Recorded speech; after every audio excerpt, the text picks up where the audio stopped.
Hey guys, I want to start off by saying that if you hear any fireworks in the background, I'm recording this just a little bit after midnight on the 1st of January, so, New Year's Eve, beginning of New Year's Day. So that'll explain any sort of booming sounds in the background.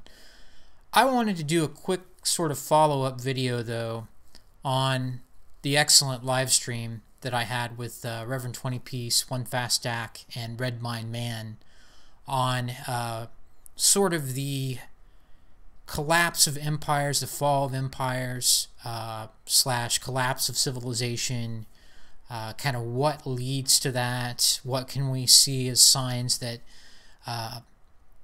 indicate that that kind of thing is happening, and what generally transpires over time, that kind of thing in terms of what happens when a society or an empire is basically on the verge of collapsing. And there were many good points to talk about, but what I want to focus on here, and I've suggested this or kind of covered this in live streams I think in the past, but I wanted to make kind of a separate standalone video here. Do the elites of our society, do the wealthy so-called one percenters have a plan for what to do if they're successful at what they're trying to accomplish? Now, this is the kind of topic that, like a lot of the topics that I make videos on, it's one of those things a lot of people just don't seem to want to cover or talk about directly. But I'm going to do that here because I think there's almost a desire, or almost sort of a it's ironic, but it's almost like a comforting feeling that I think people get when they say, well, the elites are just going to take over everything, and we're going to have this dystopian 1984 style of political system that only the elites have any rights in, and that's just going to be maintained by force forever, or for a long period of time. With the whole study of the fall of empires and what happens in the last decades, or however long it takes for a civilization to completely collapse, it can be centuries, several centuries in some cases, from the peak of an empire to its collapse. I don't know that there's really any indication that the elites or the wealthy or the powerful in that system really have a game plan for what to do if they're successful at gutting that system. And an important part, or an important sort of point that I think I need to make, is my working hypothesis, if I can call it that, about why it is that we have this sort of collapse scenario in the first place, and why it seems like, as we discussed in the live stream, which I'll link in this video if I remember, I'll try to remember because I want to be able to reference that. But the general consensus, or maybe it's not a consensus, it's just been kind of postulated by a few different people, including Sir John Glubb, is the idea that really a civilization or an empire lasts for about 250 years, and that's when it really begins to decline in earnest. That's when it really begins to collapse. And you can define collapse in many different ways. And in the other work that we talked about, Forging the Hero by John Mosby, we talked about how there are different stages of collapse, and that occurs, like I say, it can occur over a period of decades or even centuries. But after about 250 years, the better days of a society or empire are pretty much behind it. Right? And it's just a matter of how long the decline takes, and how, that civilization or that empire is going to go out, what it's going to look like at the end. And my sort of working hypothesis, as I started to say, is that one of the main reasons, not the main reason, but one of the main reasons why it's 250 years is because that's about how long it takes for the elites to game the system, for them to gain enough power and wealth and control over the legal system, the political system, to where people, the common people, really just don't have an incentive to participate, right? In the United States, we call that the American dream, right? The idea that you can just work hard and get married and have kids and buy into society, right? Literally buy some land and buy a house and have your family and leave a legacy. That's the general idea, or my interpretation, I guess, of the American dream. And that's exactly the type of thing that people are going to give up on once the elites have power. I believe that that's one of the main things that transpires. You can talk about other points that were brought up that, people just become too weak, people are too content and fat and happy, and that's a big part of it too, right? But a lot of it is, I think, in my opinion, my hypothesis is that people look around, and because people are rational, not in every instance, but men especially are capable of being rational. They look around and they realize these are the divorce rates. They realize this is how much of your money is going in taxes. You're not going to advance by working for a corporate entity because a woman can just accuse you of something. This is especially true for men, right? And then you get fired. I don't want to relate too much of this back to men's issues exclusively, but my view is that what happens is the average person realizes that they're not going to get ahead by working in the system. They're not going to get ahead by doing what they're told to do, so to speak, right? And you see this today, as I've discussed many times. The form that this is taking today is cultural Marxism, right? It doesn't matter who you are, it's what group you fit into. Are you an oppressor or an oppressed person based on things like race, gender, sexual orientation, religion, and so forth? That, I believe, is totally valid in terms of describing how this works today. But I kind of think that this is what's happened. You look at how feminism was basically a thing in the Roman Empire. You look at how a lot of societies, after a period of time, really only benefited the most wealthy and most prestigious, powerful people in that society. I think this is a trend, and maybe I need to gather more evidence from previous empires that have collapsed to show that. But, when you're average people, you're not going to get land. You're not going to have a family that's really yours, right? Anything that you supposedly earn can be taken from you. You're not going to get bailed out or whatnot unless you're dependent on the government, right? Or dependent on corporations, which, again, those things are controlled by the elites. You look at stuff like the so-called Great Resignation today. That, to me, is exactly where this is coming from. The fact that it's just a matter of making you more dependent on those that already have the vast majority of wealth and power in our society, in my opinion. You can look at how wealth is concentrated in fewer and fewer hands in our society, right? So it's not just my opinion. Like, you can back it up pretty easily.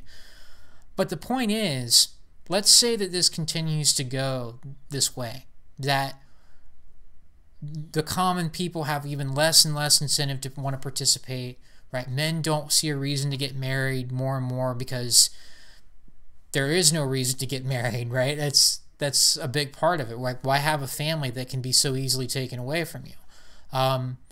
In terms of jobs and stuff like that, unless you can find a good paying job where you're treated with respect, a lot of it's going to get taken in taxes anyway, right? And like I say, the environment is one where if you try to do the right thing and be a good worker, you're just going to get used. And this has been discussed a lot of times. I'm not saying that people shouldn't want to work hard, but why work hard for a system that is geared or orchestrated in this way? And more people are figuring this out in various ways, right? Whether it's from a men's issues perspective or just a general awareness that the government and corporations are working together, so sort of a political awareness type of point of view that leads to this conclusion or leads to this sort of understanding. My question, though, is if this is the case, if I'm right about this, that this is a big part of what leads to the continued decay and eventual collapse of a society or empire or whatever you want to call, the entity in question, your country, so to speak. If that's the case, what do the elites do afterwards? Because it seems to me like they mostly just lose control, right? And if that's the case as well, if this is pretty much what happens, is the elites are just power hungry and greedy, what would be different about the situation today? Do they have means to hold on to power in a 1984 sort of dystopian style environment? Or is it just going to collapse? Like every Marxist government pretty much has collapsed throughout history. The sort of timetable may vary, but is that sort of what's going to happen regardless? Because as I really want to get to, my point in this video, if there is no plan, then I almost think that it's comforting to think that this is all going to work towards some sort of dystopian end. Because the dystopia phase, and that's all it may be, may last for a long period of time or it may not, right, throughout the decline. But eventually, if there is no sort of sustainable method for the elites to hold on to their power and wealth, then what's the point? Like, we're not going to have a system where nobody has any rights forever, right? Eventually, it's just all going to come down. And again, that may last for a period of time, a long period of time, where, yeah, we can successfully farm people now pretty much and just enslave the population because we've taken all their rights away. They no longer have freedom of speech or the right to bear arms or a lot of the stuff that I think, is important to talk about in terms of our particular situation with the Constitution and all that. But what happens once they reach that goal? What is the end game for the elites? Because I'm not sure there is one other than to take as much of the wealth and power as they possibly can and then hope that it lasts long enough for them to enjoy it before it all comes down. Because it looks to me like throughout history, that's been the end result. Like the elites have tried to take all this power and they've probably been successful to a large degree, but what ends up happening? Well, they get conquered by somebody else and then other elites take the power, right? Or the wealth overall in that society is so drained that even though the people have no rights and are so impoverished, the elites are not that well off anymore either, right? They may have all this authority over people, and they may have control of the political system, the legal system, and whatnot.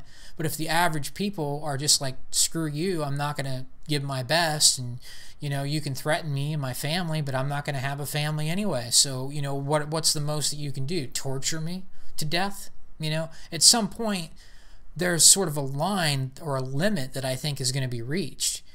And it's almost like a concern that I have, or just sort of a question, I guess, of if you think that this dystopian system will last forever if we don't, somehow stop or avert the collapse, I'm not sure that that's true. I'm not sure that it's even going to be, I don't know whether it's worse or better to think that there's not going to be a dystopian system, but instead there's just going to be utter chaos, which to me sounds like a distinct possibility. If the elites don't have a plan and they're just going to amass more power and greed, more because they're doing it subconsciously, or maybe, to some degree, I think there is social engineering and all that going on, right, to make masculine men less common. But what happens once that engineering is ultimately successful, 100%? Well, then you don't have anybody to keep society going anymore. So what's the ultimate plan for that? I'm not sure that the elites have one. And so the whole point of me going through all this, guys, is to say you almost have to be wary of the idea of saying, well, this is all part of the dystopian plan and that they're all just, the rich in our society are just going to continue to abuse everybody and take everyone's rights away. I think that's true. But what happens next? What happens after that? Because they're not going to be able to hold on to that forever. Or are they? Is there something different because our society has reached a new level of globalization or technology and equipment or whatever that will make it to where, yeah, the elites can do this indefinitely and they will hold on to power, right? And this dystopian vision will, for probably the first time in history that I can see, actually be put forth and held on to. Like, it'll be a sustainable system where the common people are just basically enslaved by those few that have all the wealth and power. Because I don't think it is, to be honest, guys, I don't think it is sustainable. I don't know that there is a way to make that sustainable. Let me know what you guys think. Is there a plan after, the average person has all their rights taken away and all their motivation to continue to be part of the system? Is there a plan? Is there a new level of propaganda that could be reached to fool people into thinking they still have a positive stake in the game, right? Or is there just flat out an ability to torture people to the point where they'll just do what the elites want forever? I don't see how that's worked out well for anybody in the past, right? And so I think you've got to be prepared not just only for a dystopian outcome if the cultural Marxism and, you know, weakening men down as much as possible in the family structure, if this is successful at making pretty much everybody that's not a member of the political or ruling class without rights and basically enslaved to the system, right, to the political legal system that's in place and the culture in general. If there's no plan after that, is this even sustainable, right? Is this dystopian vision or potentiality, I guess, is that something that will be sustainable? And which is worse, the dystopia or the chaos that might occur after the dystopian society collapses, right? The completely decayed, worn out society either gets conquered or just falls apart into sort of fractured mini city-states or whatever form that takes. Because to me, I think you have to be prepared for both as much as you can in regard to a dystopian society versus just total chaos. Because I actually think that the chaos may be more likely if the elites don't have a plan of what to do once there's no wealth in society for them to take anymore. So let me know what you guys think. I'm not going to do much work in editing this video. This is just something that I've been thinking about since that live stream before Christmas, the week before Christmas, of the collapse of society. Is this sort of idea that you hear a lot that, well, there's this master plan the elites have to take everyone's rights away. And I agree that they're using the Marxist framework, they're using social engineering to do that. But what's the plan after that? And is it really sustainable in some sort of dystopian form, or is it just all going to fall apart anyway? And do we need to be more concerned with the chaos that will come after the dystopian part of it potentially is not sustainable anymore?